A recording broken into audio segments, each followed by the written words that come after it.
یہ یوم افطار جس کو عید الفطر کہا جاتا ہے، یہ سجدہ شکر ہے اللہ کے حضور کے مالک، تو نے ہمیں ہدایت عطا کی، تو نے ہمیں توفیق عطا کی، اور تیری توفیق کے بغیر سخت گرمی کے یہ روزے ہم نہ رکھ پاتے، تیری توفیق کے بغیر فاقے نہ کاٹ پاتے۔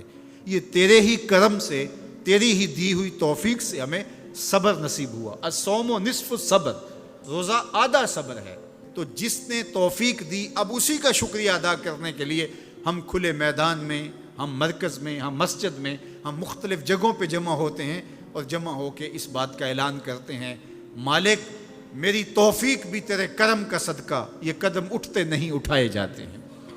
تو نے توفیق دی تو روزے رکھے گئے، تو نے توفیق دی تو گنتی کے دن پورے ہوئے، تو نے توفیق دی تو مالک تیرے ہی حضور حاضر ہوئے، اور یہ تیرا ہی کرم ہے اور تیری ہی کرم نوازیوں کے رنگ ہیں۔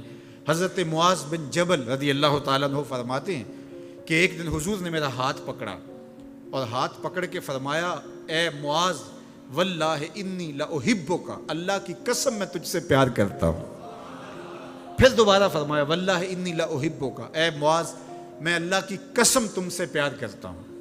اور اس پیار کی وجہ سے حضور نے حضرت معاذ بن جبل کو بتایا کیا، میں تجھ کو وصیت کرتا ہوں کہ ہر نماز کے بعد ان کلموں کو جو میں تمہیں بتا رہا ہوں، ان کو ترک نہیں کرنا، اس کو بھولنا نہیں ہے، اس کو چھوڑنا نہیں ہے۔ اور وہ کیا؟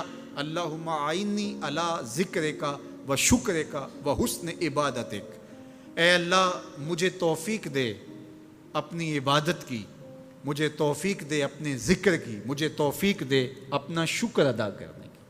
تو اللہ کا شکر ادا کرنے کی اس سے توفیق مانگی، مالک نعمت بھی تو دے اور اس نعمت پر شکرانے کی توفیق بھی تو عطا کر۔ اور اللہ فرماتے ہیں میری دی ہوئی نعمت پر میرا جب تم شکر ادا کرو گے میری دی ہوئی توفیق کے ساتھ، تو میں تم سے عہد کرتا ہوں لئن شکرتم لازیدنکم، میں تمہیں اور زیادہ عطا کروں گا۔ اللہ اکبر! شکریہ سے نعمت میں اضافہ ہوتا ہے، نعمت میں برکت ہوتی ہے۔ ایک دوسرے مقام پہ کتنی خوبصورت بات ارشاد کی، ما یفعل اللہ بعذابکم ان شکرتم و آمنتم، اللہ فرماتا ہے کہ وہ تمہیں عذاب دے کے کیا کرے گا اگر تم شکریہ ادا کرو اور ایمان لاؤ۔ اللہ کی چاہت نہیں ہے کہ تجھے جہنم کی بھڑکتی ہوئی آگ میں ڈالے، جو آگ تمہاری ہڈیاں توڑ کے رکھ دے، تمہارا گوشت جلا کے رکھ دے اور تم وہاں ذلت سہو، یہ تمہارے رب کی منشا نہیں ہے۔ وہ یہ چاہتا ہے کہ تمہیں جنت کی بہاریں نصیب فرمائے۔ یہ تمہارا عمل ہے کہ تم عذابوں کو خرید رہے ہو، تم عذابوں میں چھلانگے لگا رہے ہو۔ اس کی مرضی کیا ہے، اس کی رضا کیا ہے کہ تم شکر ادا کرو اور اس پر ایمان لاؤ، تو وہ تمہارے گناہ بھی معاف کر دے، تمہارے درجے بھی بلند فرما دے۔ بلکہ ایک دوسرے موقع پہ اللہ تعالیٰ نے قرآن مجید میں ارشاد فرمایا کہ تم جہنم کے گھڑے میں گرنے والے تھے، ایک جنبش پا کی دیر تھی کہ تم ایندھن بن جاتے۔ کہا کہ میری نعمت کا شکر ادا کرو کہ جس نعمت نے، اس نعمت سے مراد محمد عربی صلی اللہ علیہ وسلم، تمہیں جہنم سے نکال کے جنت کی راہوں پہ ڈال دیا۔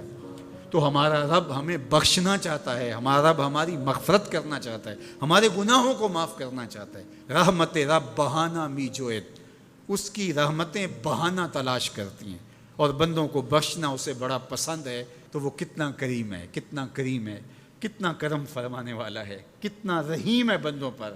جب بندے عیدگاہ کی طرف آ رہے ہوتے ہیں اور چیخ چیخ کے کہہ رہے ہوتے ہیں اللہ اکبر اللہ اکبر لا الہ الا اللہ واللہ اکبر اللہ اکبر وللہ الحمد اللہ اکبر لا الہ الا اللہ واللہ اکبر اللہ اکبر وللہ الحمد اللہ اکبر لا الہ الا اللہ واللہ اکبر اللہ اکبر وللہ الحمد۔ تو اللہ فرشتوں سے فرماتا ہے کہ کیا مزدوری دی جائے اس مزدور کو جو کام پورا کرے؟